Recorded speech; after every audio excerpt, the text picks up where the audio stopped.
porque tenemos las voces más reconocidas en el análisis noticioso y político del país. Síguenos por Atalaya, credibilidad y pluralismo democrático en la información.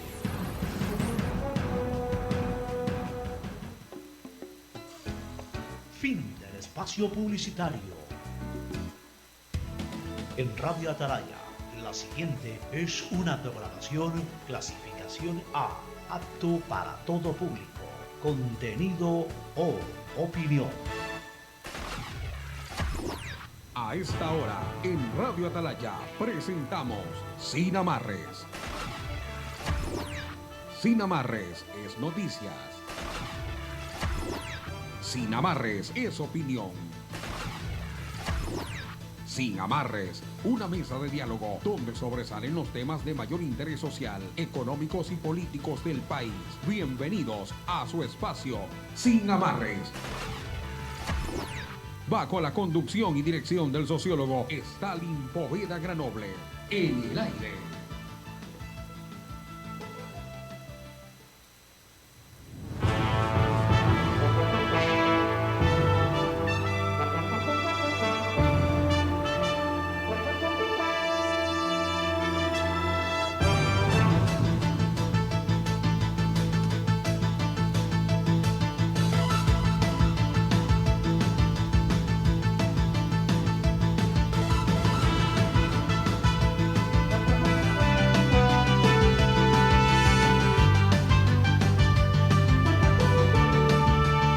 De la mañana con 31 minutos, 6:31 de este miércoles 4 de septiembre de 2019. Y aquí desde la cabina de Radio Atalaya 680M les decimos muy buenos días y gracias por permitirnos acompañarlos desde tan temprano, desde su espacio de análisis y opinión de los principales acontecimientos nacionales e internacionales. Por supuesto, su programa Sin Amarres, que se transmite ininterrumpidamente de lunes a viernes de 6:30 de la mañana a 7:30.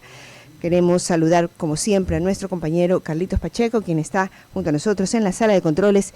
Y junto a mí, aquí ya en la cabina, está el licenciado Alcides Montilla y, por supuesto, el principal de este espacio, el director sociólogo Stalin Poveda Granoble, a quien le decimos muy buenos días también. Buenos días ecuatorianos. Teresa Marchán, gusto muy saludarla en esta mañana 4, ¿sí? 4 de septiembre, mañana fría. Mañana fría, está bonito el clima. Ayer nuestro climatólogo Alcides Montilla nos decía que disfrutemos de esta temperatura. Y decía Pocho que esta era la primavera. Así era, ¿no? Bueno, ya no prendemos el aire acondicionado en las noches. 18 grados teníamos ayer. Anoche, sí, en la mañana amanecemos con el aire de la naturaleza, del clima, excelente. Bueno, y también nuestra planilla de consumo de energía también va a bajar. Se alivia un poco. Por lo menos por un mes, 2 meses. Carlitos Pacheco, gusto en saludarlos. Buenos días. A ustedes ecuatorianos, espero que estén bien. Éxito en este día laborable. Vamos a iniciar, como siempre, con la lectura de las portadas de los principales diarios nacionales que se editan aquí en la ciudad de Guayaquil. Y empezamos con Diario Expreso. Su titular principal, Pamela Martínez, cuenta a quienes entregó los sobornos.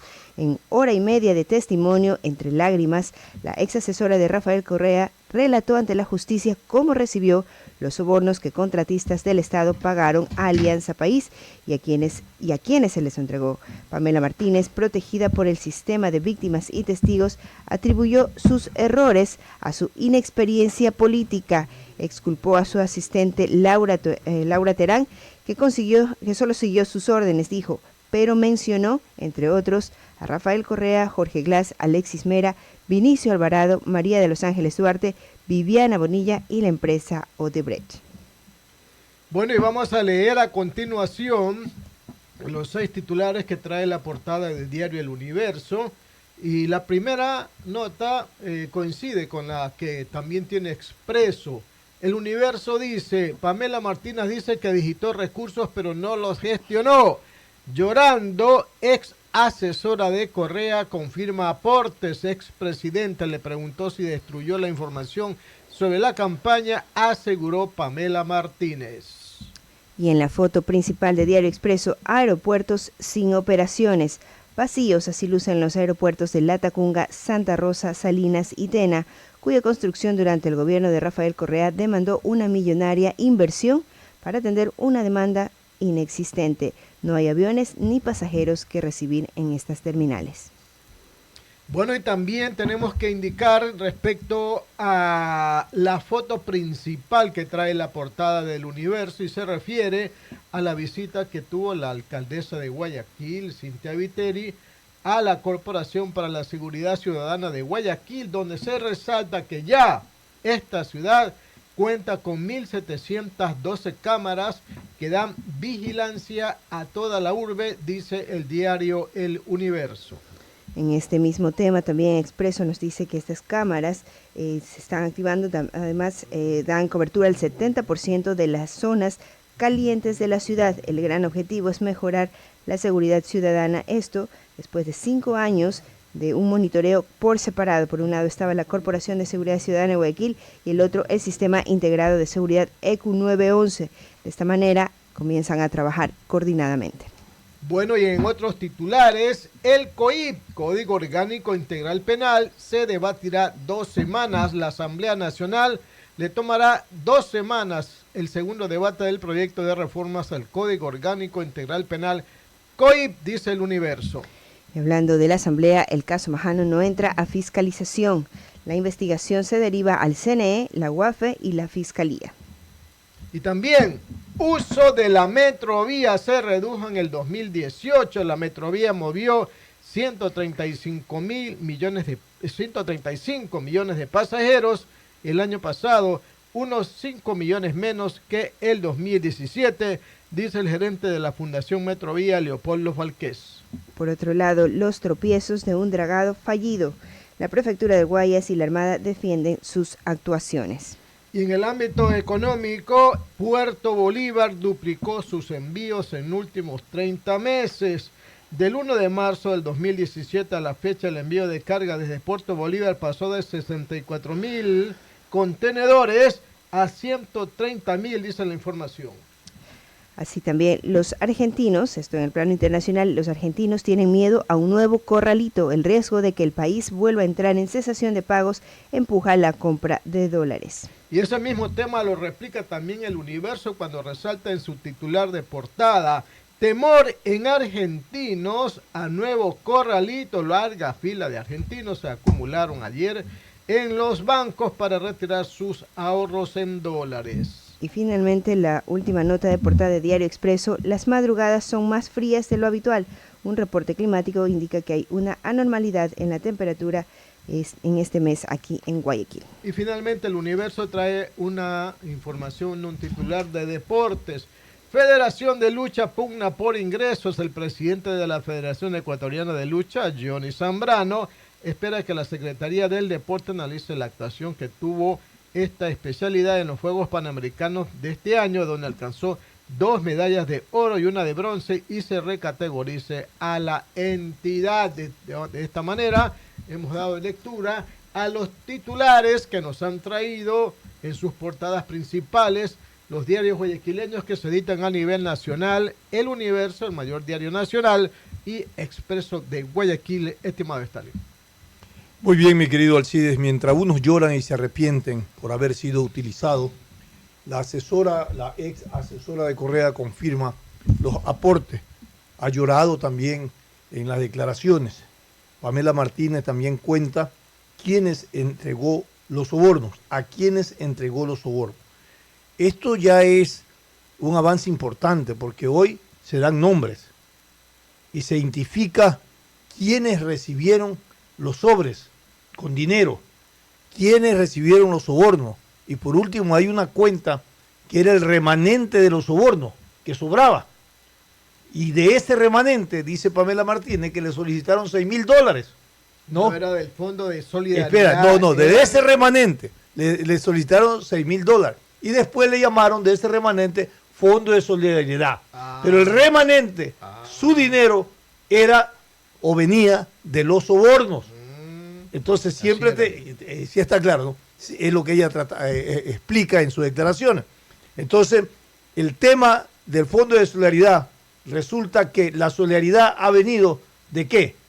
Del soborno. De las coimas. De las coimas. de la bondad, entre comillas, de las empresas beneficiarias de las grandes inversiones públicas y de los grandes contratos que se ejecutaron. Aún falta, mi querido Alcide, lo que aquí decíamos hace algunas semanas. ¿Quién paga el daño del lucro cesante? Las inconformidades que se han detectado según Contraloría y exámenes técnicos de las obras que se han entregado. En el caso de las hidroeléctricas, que están incompletas, que tienen inconformidades, que no producen lo que deberían haber producido, que no terminaron con todo el cronograma de trabajo, pero fueron inauguradas. Ahí hay un gran remanente, hay un lucro cesante, que hay que calcularlo, pues, para cobrárselo a las empresas que fueron beneficiarias de este contrato.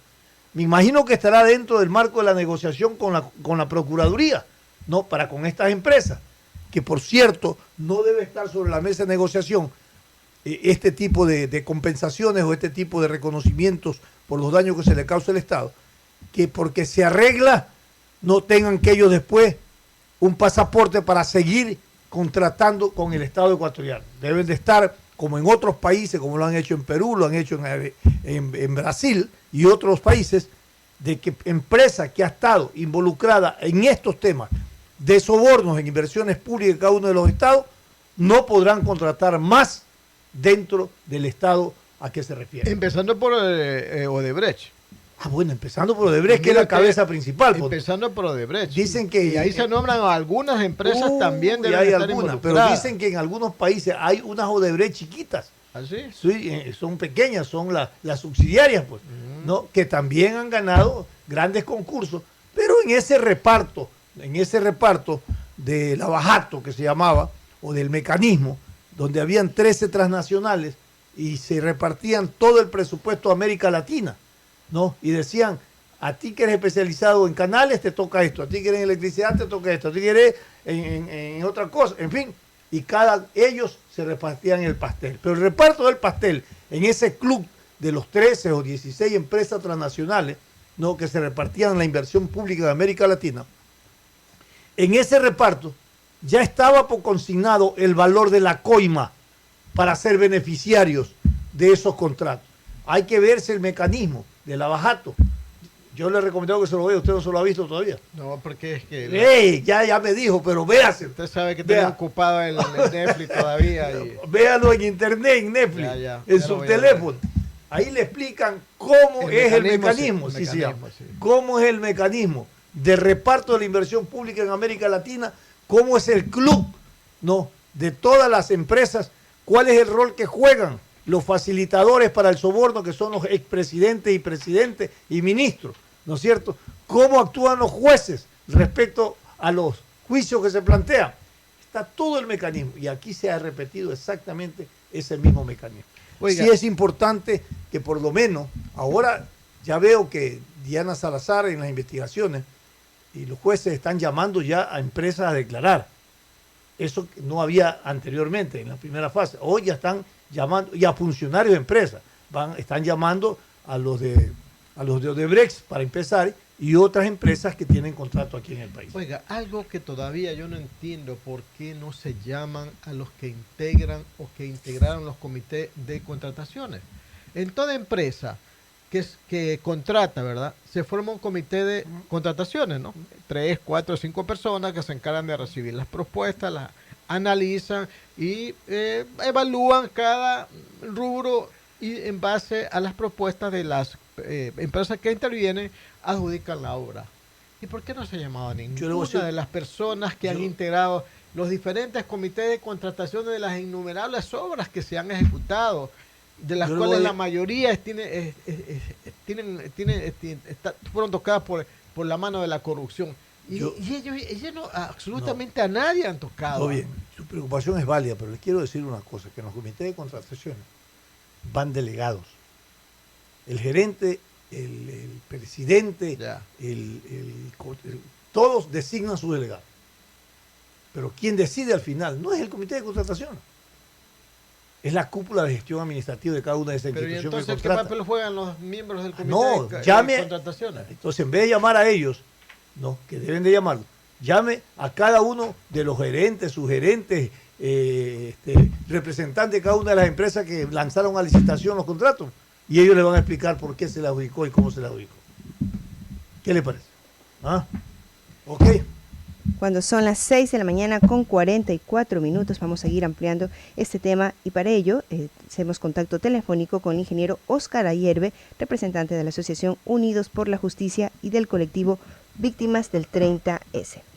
Muy bien, Óscar Ayerbe Stalin Poder le saluda, también está con nosotros Teresa Marchán y el periodista Alcides Montilla. Es un placer conversar con usted, solo para tomarle algunas impresiones de sus opiniones respecto a cómo está la justicia en términos de las investigaciones que se realizan por actos de corrupción y también sobre el tema del 30S, teoría oficial respecto al secuestro y al golpe de Estado que nunca cuajó en el ámbito jurídico a nivel del país porque nadie fue juzgado por esa figura. Buenos días y bienvenido. Muy buenos días, efectivamente. Los acontecimientos que día a día van ocurriendo sobre los temas de corrupción del correísmo y ahora en particular las vinculaciones directas con el expresidente Rafael Correa, parecería ser que ya no nos espeluznan, pero sin duda alguna que da repugnancia escuchar los relatos minuto a minuto, cómo realmente se conformó una verdadera organización delincuencial para poder robarse los dineros del Estado, involucrar sectores privados, empresas, para que contribuyan a fondos de alianza país y definitivamente que estos recursos también sirvieron para que se roben dinero ellos mismos de lo que iban extorsionando, chantajeando, organizando, planificando.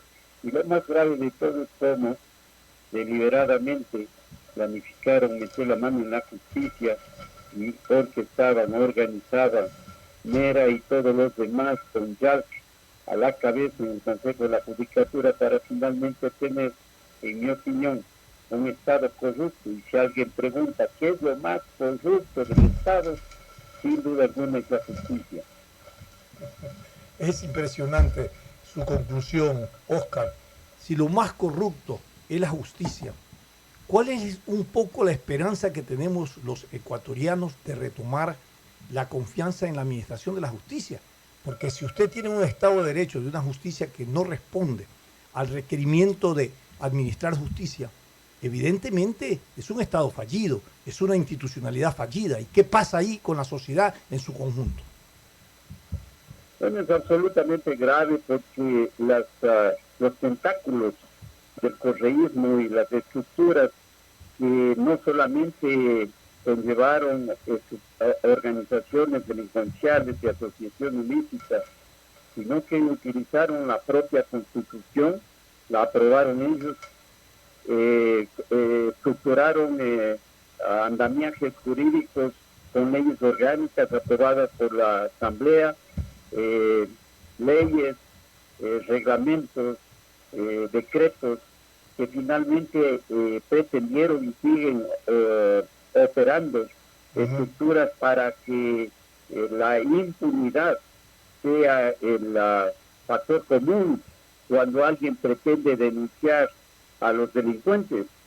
Los denunciantes terminan en una enorme desventaja, el individuo, el ciudadano, frente a la estructura del Estado. Cuando se denuncia a algún juez o fiscal, uno se estrella contra el muro de la estructura del Estado.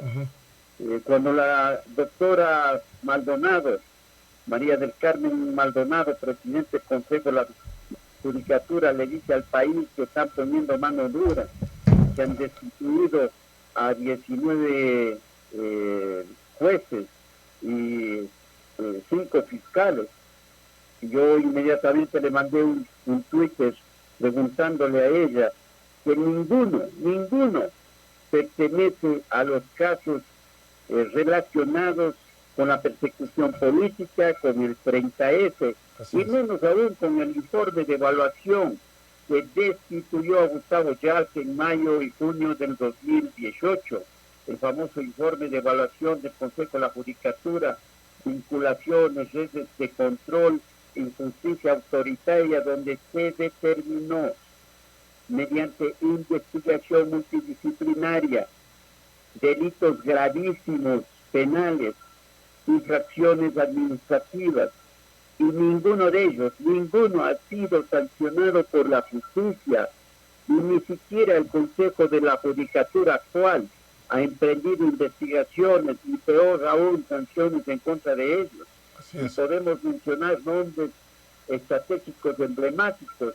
Ahí está Gustavo Yark, Néstor Albito, Ana Karina Peralta, Tania Arias, Rosa Elena Jiménez, y los que estaban en el Consejo de la Judicatura como Luis Enríquez, a Pablo Tinajero, entre otros, terminaron como jueces de la Corte Nacional. Impresionante. De tal manera que enfrentar este gran tema de una justicia independiente, pero sobre todo transparente, es una tarea para todos de largo plazo. Óscar, es evidente que sí, es una deuda en el orden jurídico pendiente y en el orden ético a nivel de la sociedad ecuatoriana. Estos temas realmente están quedando diferidos. Lamentablemente en nuestro país un tema aparece tapando al otro y así sucesivamente. Pero yo quiero preguntarle el clamor de los ciudadanos, de la estructura política, de la clase política, de las sensibilidades sociales en el país que reclamaban para sí un proceso de reinstitucionalización. Y me acuerdo que en campaña política todos los candidatos plantearon que había que desmontar el correísmo. Y lamentablemente, como usted lo expresa, esto continúa intacto. Están los tentáculos plenamente establecidos entre las estructuras, por ejemplo, de la justicia, que no se avanza en los casos que se debe de avanzar y que se debe determinar responsabilidades que son claras y evidentes por los informes que usted anota. Efectivamente, el país conoce, los usuarios del sistema judicial saben que cuando los acusados y los acusadores entablan sus querellas en la justicia, a favor o en contra, se ven involucrados en la solución de los temas mediante los sobornos que son canalizados a jueces en unos casos o fiscales en otros, y ahí se dilucida qué es lo que va a determinar finalmente la involucración de los actores en el caso, a favor o en contra. Este proceso debe ser no solamente planteado de manera pública para poder solucionar el problema global integral de la justicia para que sea transparente, es por ende absolutamente indispensable y vital que en esta evaluación que se está haciendo a la Corte Nacional de Justicia salgan todos aquellos que están involucrados en temas como el caso del 30F. Nosotros hemos planteado con absoluta frontalidad los casos de Jurado, Sánchez, el caso de Flores, jueces nacionales en lo penal que sentenciaron a inocentes en el caso 30S, y que es absolutamente inaceptable que sigan como jueces de la Corte Nacional. Casos como Luis Enríquez, Patricio Sequeira, Pablo Tinajero, corruptos que constan en el informe de participación ciudadana y que siguen ahí orondos, manejando la justicia en lo contencioso, cuando el Estado ecuatoriano dilucida sus casos. Se organizó una banda delincuencial encabezada por Carlos Polis, en conexiones directas con Patricio Sequeira y Jaime Enríquez, para poder dilucidar a su gusto y en los escenarios de corrupción todos esos casos. ¿Cómo es posible que los casos emblemáticos relacionados con el informe del Consejo de Participación Ciudadana, aquel que determinó el famoso proceso del informe borrador de la Contraloría General del Estado, terminamos en el escenario de que estaban vinculados finalmente hoy en el 2019 con los casos de Arroz Verde, aquellos que contribuían también a la campaña de Alianza País y contribuciones directas a Rafael Correa? Don Óscar, disculpe la interrupción. ¿Ustedes creen entonces que después del comentario que usted ha hecho, es necesaria que se revisen o se anulen las sentencias que tienen que ver con el 30S? Yo he pedido con absoluta frontalidad dos cosas. La primera, la fiscal general del Estado, que en virtud de las nuevas evidencias, todos los correos de Pamela Martínez, el informe secreto de la Contraloría General del Estado, que determinó que el CNAIN utilizó fondos públicos para adulterar evidencias, comprar testigos, cambiar fotografías, videos, peritajes y acusar a inocentes. Los fiscales, en su ámbito de competencia, en convicción, revisen cada caso pendiente, porque tenemos 171 casos pendientes en el sistema jurisdiccional, desde recursos extraordinarios de revisión de magnicidio, el intento de magnicidio, que condenaron a 12 años de prisión a 6 policías, y entonces los fiscales les digan a los jueces en su autodeterminación y convicción que no existen elementos para poder seguir acusando a inocentes, y que por lo tanto digan a los jueces, retiramos los cargos. Y los jueces, en su ámbito de competencia, con todas las evidencias, desde luego que declaren inocentes a todos. Ese es el mayor y mayúsculo ejemplo del abuso del poder. Don Oscar, ¿y ustedes han recibido alguna respuesta ya a los petitorios o todavía están a la espera? Estamos en los procesos de impulsar, vamos más, ya cerca de año y medio luchando en estos temas.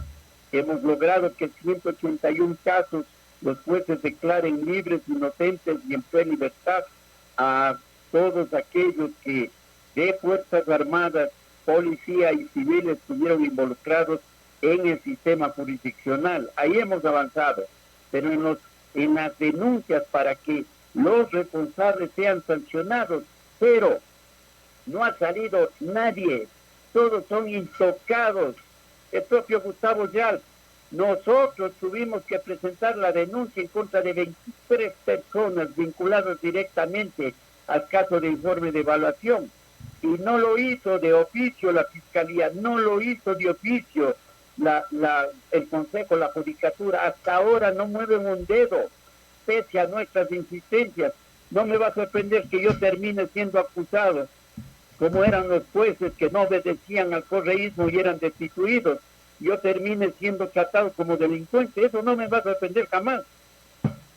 Correcto. Oscar Yelbre, con nosotros en esta mesa de diálogo. Gracias por atender este contacto y esta consideración de todos y cada uno de ustedes, el pensamiento, la visión y análisis. Oscar Ayerbe, gusto haber estado con usted. Gracias. Felicidades. Vamos con nuestros anunciantes. Antes de seguir con ellos, tenemos un importante mensaje que compartir con nuestros oyentes, pues el paso peatonal elevado inclusivo con ascensor y paraderos que se construirá en la avenida Delta para los estudiantes de la Universidad Estatal es parte del camino de la innovación de la ATM y la Alcaldía de Guayaquil, así que sigamos recorriendo juntos el camino de la innovación.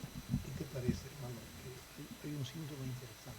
Este es un programa de opinión, categoría O, apto para todo público. El siguiente es un espacio publicitario apto para todo público. EMAPAC te informa que en Guayaquil se está construyendo un sistema integral sanitario con 4 macroplantas de tratamiento de aguas residuales en diferentes sectores de la ciudad. Estas plantas de tratamiento serán como el sistema digestivo de Guayaquil, tratando toda el agua que descargamos en nuestros hogares y harán que nuestro ambiente sea saludable. Trabajando por el bienestar de 3.010.000 habitantes y logrando así un Guayaquil inclusivo y sustentable. EMAPAC, en coordinación con la Alcaldía de Guayaquil. En solo 5 minutos puedes obtener el sticker que te permite utilizar los parqueos exclusivos para personas con discapacidad físico-motriz en las oficinas de la ATM, ubicadas en el registro civil de la Marta de Roldós, llevando copia de cédula, copia del carnet de discapacidad, copia de la matrícula del vehículo, certificado médico otorgado gratuitamente por Asoplégica. Puedes llevar tu carro en persona o puede hacerlo un familiar en el mismo lugar. Personal de la ATM colocará los stickers. Estamos trabajando para hacer espacios más inclusivos. exclusivos. ATM, todo por Guayaquil, en coordinación con la alcaldía. Imagina una ciudad con conductores responsables, donde en una luz roja, un taxista te contará los detalles del último clásico del astillero, mejor que cualquier red social. Una ciudad donde su gente conduce concentrada, porque quiere llegar segura a casa por una recarga de abrazos. Una ciudad donde el peatón disfruta su caminata sin ver a una pantalla, porque entiende que preservar la vida es más importante que cuidar sus megas. No lo imagines más. Esta ciudad se llama Guayaquil. Esta ciudad interactúa, comparte y lo mejor está en su gente. Guayaquil, mira al frente. Te contamos que EMAPAC y la Alcaldía de Guayaquil trabajan planificadamente en la ejecución de obras para la prevención de inundaciones en los sectores más vulnerables de la ciudad. Estamos construyendo las estructuras de drenaje pluvial que darán continuidad al sistema de alivio de aguas lluvias en la avenida Juan Tancamarengo, beneficiando a 132,000 habitantes de Mapasingue, Marta de Roldós, Lotización Señora de Pareja y sectores aledaños. Además, dentro del programa de prevención de inundaciones, se está licitando la construcción del nuevo sistema de drenaje pluvial en la intersección de la avenida Casuarina con la vía perimetral. EMAPAC trabaja por un Guayaquil saludable, inclusivo y sustentable, en coordinación con la alcaldía y supervisando a Interagua. En agosto, con tu carro revisado, todos estamos más seguros. Este mes la revisión técnica es para los vehículos con placas terminadas en dígito 7. Saca tu turno ingresando a www.atm.gov.es para elegir el día y la hora más cómodos para ti. Recuerda que en los primeros días del mes recibes descuento en tu tasa de revisión del 10, 15 y hasta 20%. Trabajamos para hacer las vías más seguras. ATM, todo por Guayaquil, en coordinación con la alcaldía.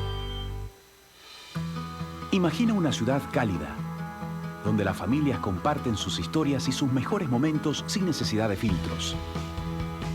Una ciudad donde padres e hijos tienen una conexión más efectiva que los cables y las antenas. Una ciudad donde los enamorados comprenden que la señal más fuerte es una mirada sincera. No lo imagines más. Esta ciudad se llama Guayaquil. Esta ciudad interactúa, comparte y lo mejor está en su gente. Guayaquil, mira al frente. Radio Atalaya es opinión política, porque tenemos las voces más reconocidas en el análisis noticioso y político del país. Síguenos por Atalaya, credibilidad y pluralismo democrático en la información.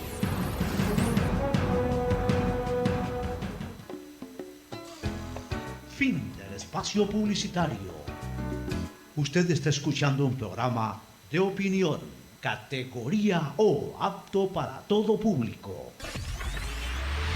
Sin amarres, una mesa de diálogo donde sobresalen los temas de mayor interés social, económicos y políticos del país. Sin amarres, bajo la conducción del sociólogo Stalin Poveda Granobles.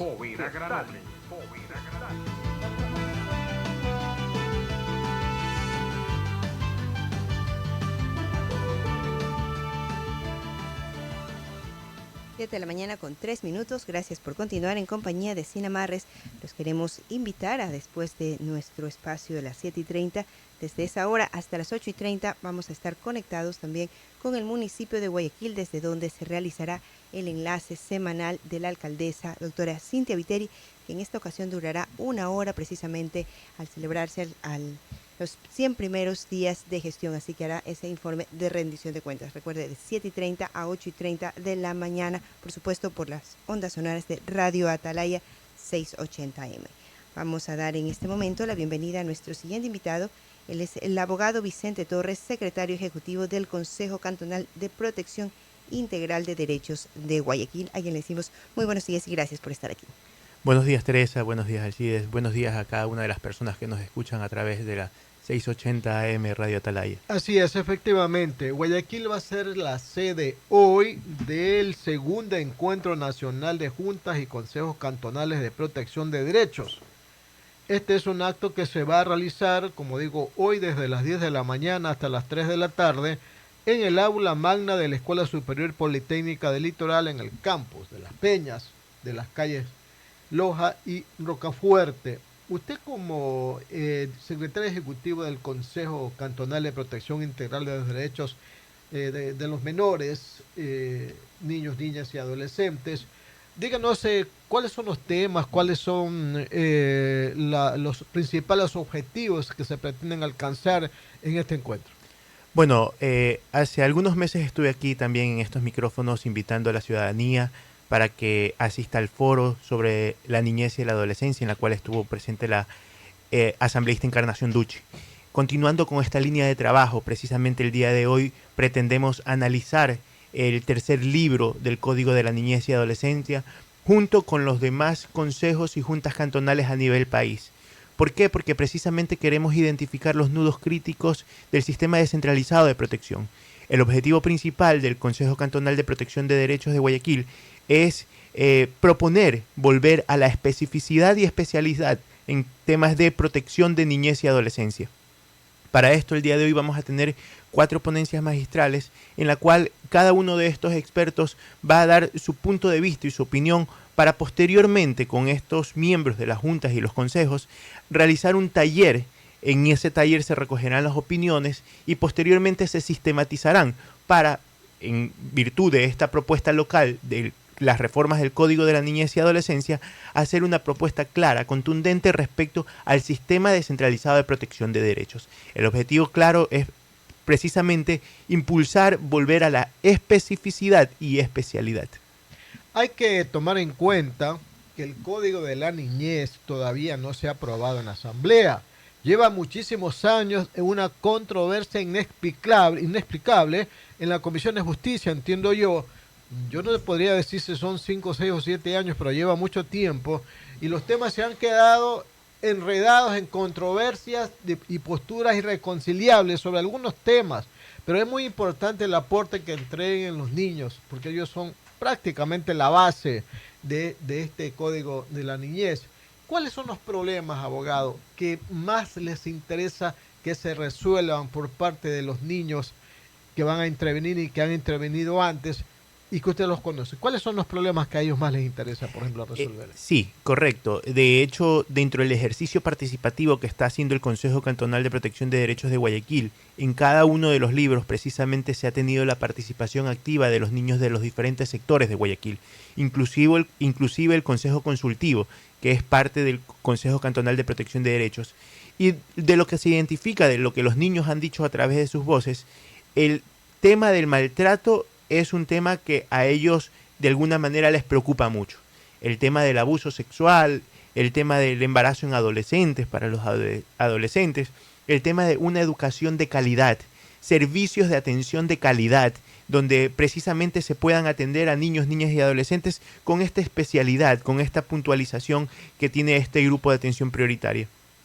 De ahí también, bueno, el tema de la tenencia. Ese es un punto clave. Correcto, el tema de la tenencia, el tema de alimentos, el tema de la responsabilidad parental también es algo que les interesa mucho y que de alguna manera dentro de sus voces y a partir de sus propias vivencias y sus entornos han podido de alguna manera ir aportando en la construcción de esta propuesta. Lo que usted acaba de anotar es algo muy, muy importante. Tal vez se han generado algunas controversias irreconciliables. En este punto, yo creo que lo único que tiene que, de alguna manera, a nosotros convocarnos como sociedad es la protección de los niños, niñas y adolescentes. Esas controversias ideológicas, dejarlas a un lado, porque al final del día es la protección de los niños, la atención, la restitución de derechos, lo que nos va a llevar a mejorar este entorno. Las cifras en el Ecuador de la situación de las niñez son alarmantes. O sea, resulta que el 68% de los niños encuestados para realizar el levantamiento de información de la situación de la niñez y adolescencia manifiestan que en algún momento fueron golpeados o maltratados por sus padres. No se diga el tema del entorno sobre la protección de la integridad sexual y física de los niños. También es algo alarmante. Entonces hay que poner el dedo sobre la llaga, hay que ir realizando las reconciliaciones que sean pertinentes para precisamente cumplir con lo que establece la Convención sobre los Derechos del Niño. Y en ese sentido, ¿qué participación también están teniendo los niños y adolescentes? Porque no se pueden ver como un objeto, sino son sujetos de derechos donde también tienen voz precisamente para ellos dar a conocer su realidad y sus opiniones. Sí, correcto. De hecho, dentro de la propuesta que está construyendo el Consejo Cantonal de Protección de Derechos, esta propuesta local, en todos los ejes y de manera transversalizada es la participación de los niños. Tratamos de abarcar la mayor cantidad de niños posibles para ser consultados, más allá de los ejercicios que se pueden hacer a partir de las otras instituciones que también tienen que ver con esta reforma. El Consejo Cantonal sí se ha preocupado precisamente en escuchar esas voces, porque uno de los principales puntales para el ejercicio de la participación es precisamente que quienes van a ser beneficiarios, o en este caso a quienes va a proteger la ley, tienen que participar de manera activa. Entonces, en cada uno de los libros hemos tratado de buscar las opiniones de ellos, recoger esas opiniones, más allá de que todo el conglomerado social o todo el sistema descentralizado, porque no me cansaré de decir que el sistema descentralizado es el conjunto de instituciones y de sujetos que atienden, protegen y restituyen los derechos de los niños, precisamente los hemos invitado a participar en esta construcción de esta reforma local. ¿Y cuáles son las principales propuestas que se están incluyendo en esta reforma? Bueno, viene por etapas. Ya precisamente en esta etapa que estamos analizando el libro 3, es decir, el sistema descentralizado de protección, lo que Guayaquil propone es regresar nuevamente a la especialidad y a la especificidad. Es decir, en el 2011, cuando el COTAD le otorgó las atribuciones a los gobiernos autónomos descentralizados, se hablaba de la construcción de sistemas integrales de protección. En ese momento, y con una transitoria que también existió en la Ley Orgánica para Consejos de Igualdad, en ese momento se perdió la especificidad. Y es decir, los mismos consejos que antes se denominaban Consejos Nacionales de Niñez y Adolescencia, se abrió el abanico y precisamente ahora protege a los otros grupos de atención prioritaria.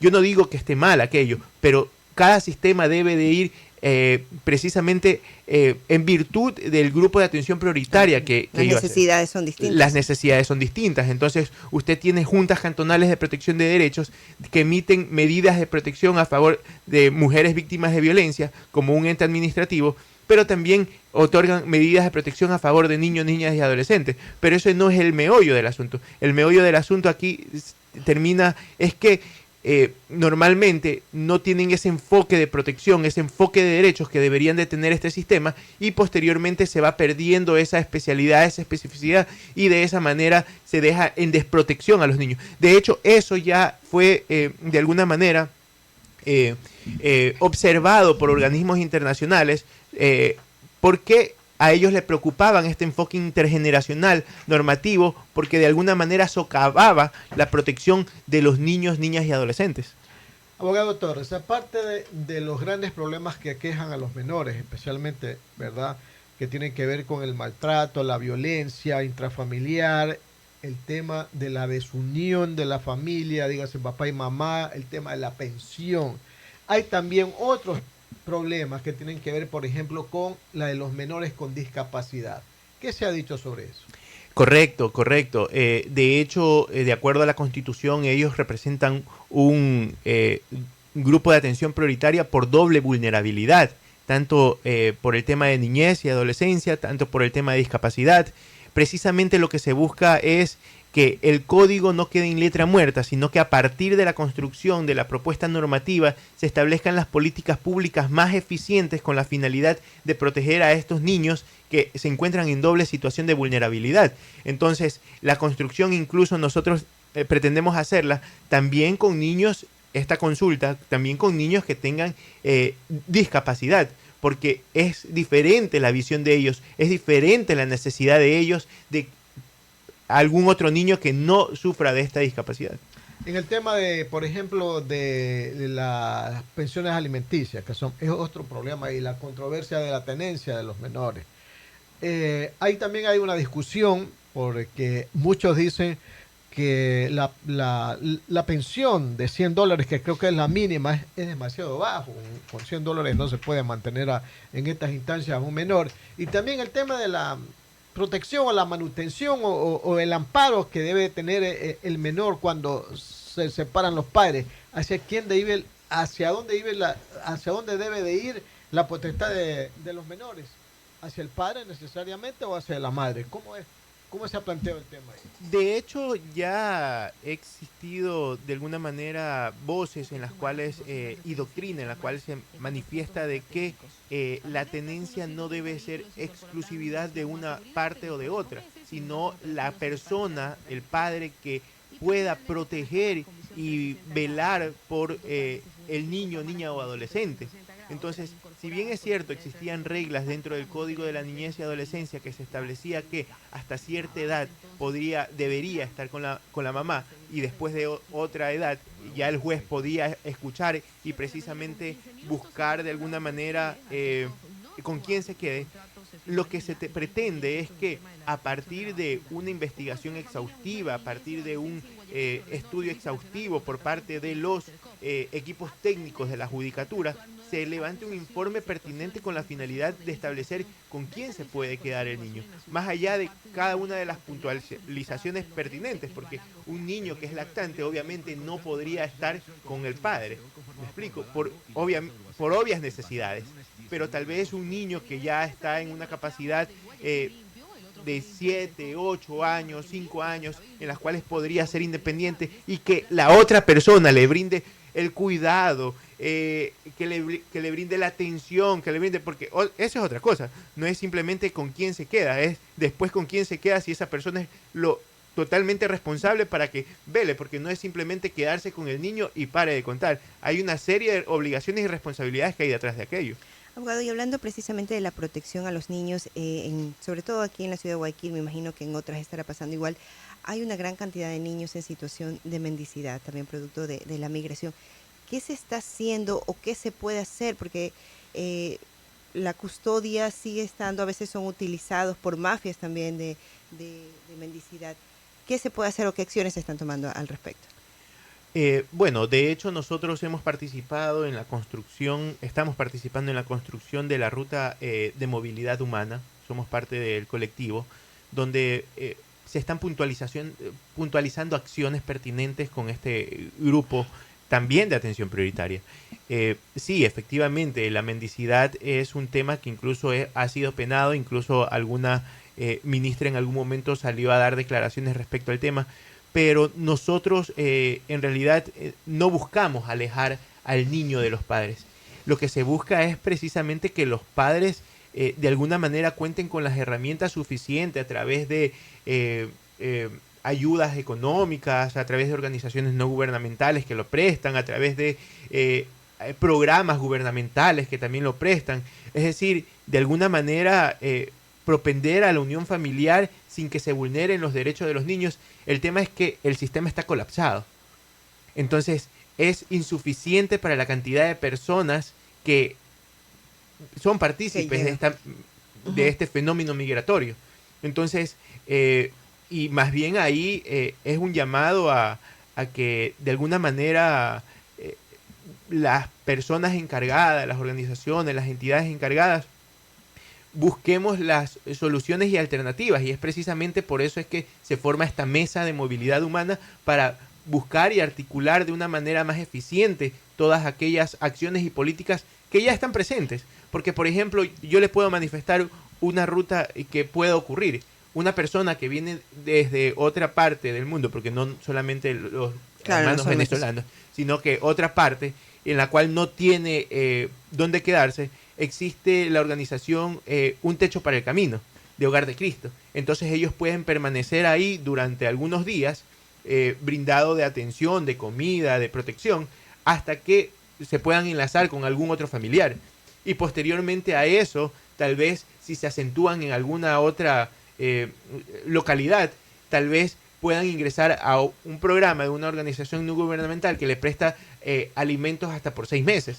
Entonces, hay las alternativas. Lo que hay es que, de alguna manera, ir articulándolas y de esa manera buscar lo mejor y cesar un poco el tema de la mendicidad en las calles.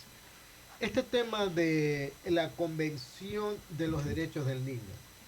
Se ha dicho, por un lado, que el contenido de esta convención debilita la protección efectiva de los derechos del niño, en particular a los del nivel local. ¿Efectivamente eso ocurre?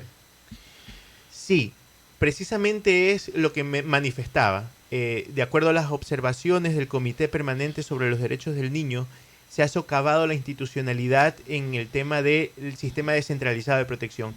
Este sistema descentralizado nació y surgió precisamente porque se buscaba que a partir de los gobiernos autónomos descentralizados se busque la protección de los derechos del niño. Pero como lo manifestaba, este sistema debilitado porque se le han otorgado muchas más competencias que no han venido acompañadas de recursos. Entonces, eso de alguna manera ha debilitado y ha socavado la protección de los derechos de los niños, niñas y adolescentes. Oiga, bueno, para terminar, una vez que finalice este encuentro nacional de juntas y consejos cantonales de protección de derechos, las conclusiones, ¿dónde van a ser dirigidas? ¿Cómo va a ser la operación? Claro, es una fase de esta propuesta local que está haciendo el Sistema Descentralizado de Protección de Derechos de Guayaquil. Es decir, todo esto se sistematizará, formará parte de la propuesta para el tercer libro del Código de la Niñez. Ya paralelamente hemos trabajado en el primer libro, en el cual es la parte dogmática, en la cual se señalan todos los derechos, y pretendemos asimismo analizar el segundo libro, que son las relaciones familiares, donde también, si me dan la oportunidad, vendré a comentarlo a la ciudadanía, y el cuarto libro, que es Adolescentes en conflictos con la ley.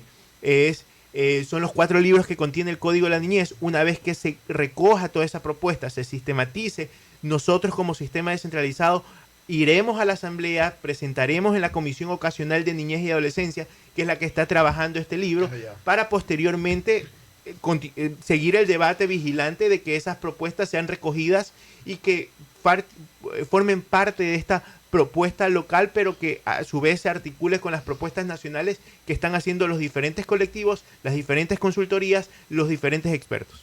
Se contempla también que dentro de la entrega del físico, de las propuestas de esta convención, también vayan de repente menores a hablar sobre lo que a ellos les conviene, les interesa, que sean consideradas en el código, ¿no? Correcto. De hecho, de acá de Guayaquil se movilizará una delegación con las organizaciones sociales que nos han ayudado a la construcción de la propuesta, con los niños, niñas y adolescentes que son los sujetos protegidos, que son los sujetos de derechos, y para hacer la incidencia precisamente en la comisión y que vean de que acá en Guayaquil se ha trabajado de manera articulada y seria.